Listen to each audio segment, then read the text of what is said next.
honestly, I'm so honored to be here, and most importantly, we started talking about it yesterday, that this is a collaboration and sharing ideas.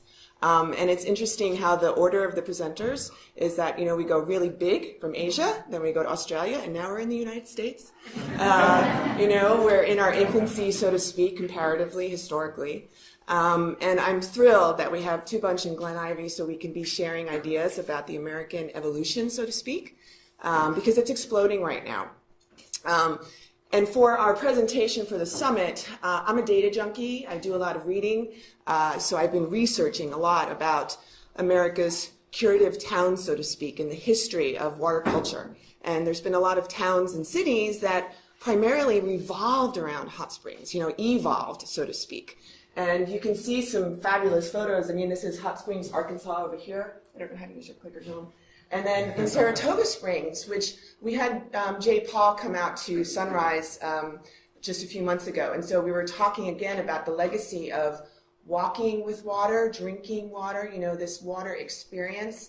Marian, we talked about Balsusa, with the arm baths and the foot baths. And at Ojo Caliente, we're one of the oldest natural hot springs in the country, right up there with Glen Ivy. And our hotel will be 100 years old next year in 2016. And then the hot springs resort will be 150 years old in 2018. So it's remarkable for us. But it's fascinating. Sunrise Springs, which is our new property in Santa Fe, is cold springs. And it's mineral neutral, whereas Ojo is, as far as we know, one of the only hot springs in the world that has 4 unique sulfur-free mineral waters, which is, I was saying, arsenic, lithia, soda, and iron, arsenic, lithia, soda. No, iron, arsenic. Yes, okay. Guys, I'm still on, I don't know what time zone. And I know, Two Bunch has lithia as well. But we thought it was fascinating how we are right now immersed in integrative wellness in what we're doing at Sunrise, but also realizing that we've been doing wellness and well-being, and the hot springs history was rooted in medical wellness and therapeutic wellness for many, many, many years.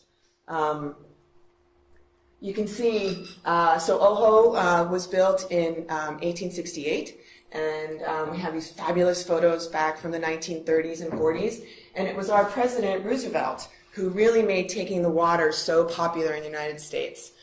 He had polio, and he spent a lot of time in New York, but it was there where during this time period, at Ojo in particular, people would go for the 28-day cure. They would go, there would be medical doctors and nurses and bath attendants, and it was a much more therapeutic model, and it was mostly physically based. So we didn't do the drinking water per se like they had in Saratoga.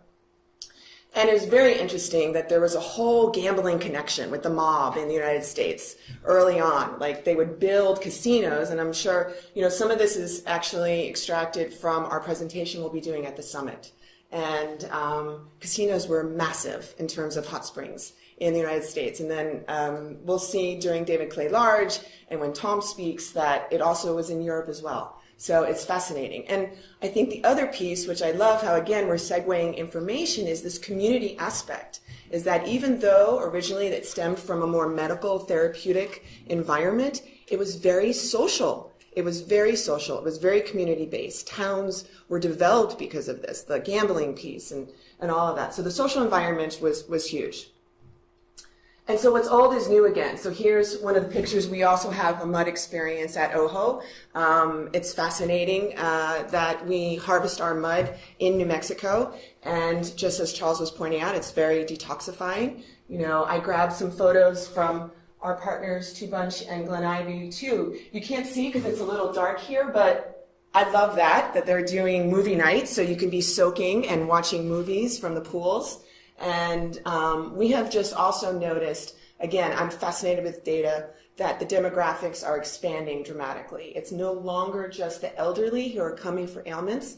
I mean, now, welcome to the 50s, I just found out I have arthritis in my feet. So one of the benefits of soaking in arsenic water helps arthritis. So the curative benefits for lithia is said to believe to help digestive. And again, lithium, the drug, help with antidepressive Components, mood stabilizers, mood boosters, soda, which is sodium bicarbonate, very good for your digestive system. And then iron, very good for the blood and immune system. So, but again, we're seeing a younger demographic start to gravitate towards the hot springs. At Ojo, again, we're small. I mean, Peninsula, you have about 400,000 guests a year, maybe 1,000 people a day. At Ojo, we have 130,000 guests annually. And we had, every year, it's, again, I've been with the company for 10 and a half years. We've seen double-digit growth year after year. And this is our largest year on record. We average 95% occupancy for the year.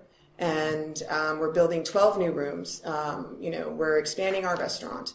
But again, it's the social component. And so we've talked about the other thing that I look forward to sharing ideas about is how do you control the things that have become the challenges with the explosion, which is noise, water cleanliness, and those types of things. So one thing that our owner has spearheaded in New Mexico is new rules and regulations for all hot springs, which we use currently ozone and UV light to filter our water.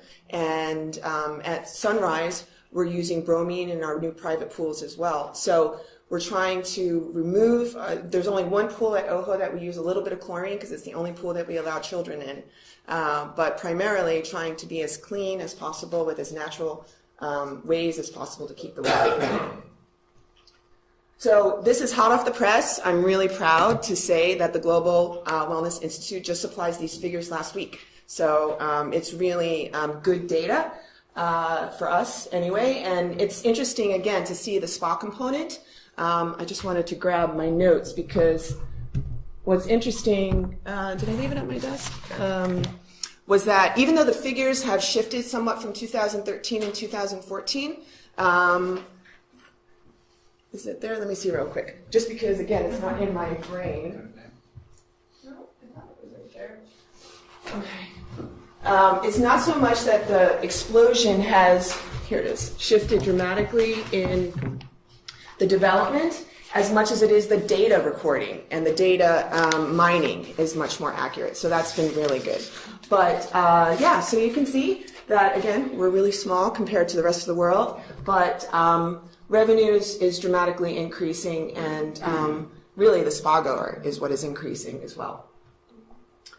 And so then expansion is hot. Iron Mountain Hot Springs in Colorado is one of the newest, larger developments. We know Two Bunch has gone through an explosion. We know Glen Ivy is going through a massive expansion. And it's demand that is driving this. This is what is so spectacular. So as I said, Ojo enjoys 130,000 unique guests annually. 85% of them are day guests. And they're asking for it. They want it. They want more social interaction. They want the mud. They want to dine. We now have at Ojo, we have a 2-acre farm. So the wellness piece, and it's interesting because Sam and I were talking yesterday that I'm also fascinated as a marketer is that our vernacular and our language and our verbiage is shifting by marketplace. Wellness, we're talking about at the summit is this broad word. It's this term that encompasses so many things. And Sam was saying, in Asia that it's looked down upon almost because it weakens a brand to a degree. Because everyone's calling themselves wellness, but without offering necessarily a genuine product. Exactly. So we don't talk about wellness at Ojo per se, but we know that that's what people are looking for. We have a special we call De-Stress for Less, and it's really people are just gravitating because they feel better instantly. And the other really lovely piece that is passionate for me is the historical significance. So between Ojo and I spoke about it at the conference in Mexico City, El Camino Real was the Royal Road trade route from Mexico City to Santa Fe, and every 10 miles was something called a paraje, which was a stop for rest and replenishment because they didn't carry water. And so the areas that had the springs, that had the natural springs, were the most well-populated because people were seeking rest and replenishment. And a paraje means a stop for rest and replenishment. The other thing about what's old is new again is that we've moved away from the word spa. But actually, we all know spa means salud por agua, health through water. And so what's fascinating about the summit this year is that we're coming back to the water. We're coming back to embracing the roots of where wellness really was coming up from, so to speak, bubbling. And that Ojo and Sunrise Springs, our two properties, are connected by El Camino Real. Both places are modern-day places for rest and replenishment because they are spas. And so I think weaving in spa, weaving in wellness. At Sunrise, we're doing more integrative wellness, which I think is, you know, a lot of where things are going, believe it or not, back to the therapeutic model. So we started out development in hot springs in the United States based on a therapeutic, based on a clinical model. We went out, and then now we're coming back to that. So it's really quite fascinating. And then the thing for me that's so passionate is that people are finding health and wellness through water now, and they're talking about it. They want to share it with other people. So it's the communal piece, which is really fascinating as well. So I think, yeah, that's my little spiel.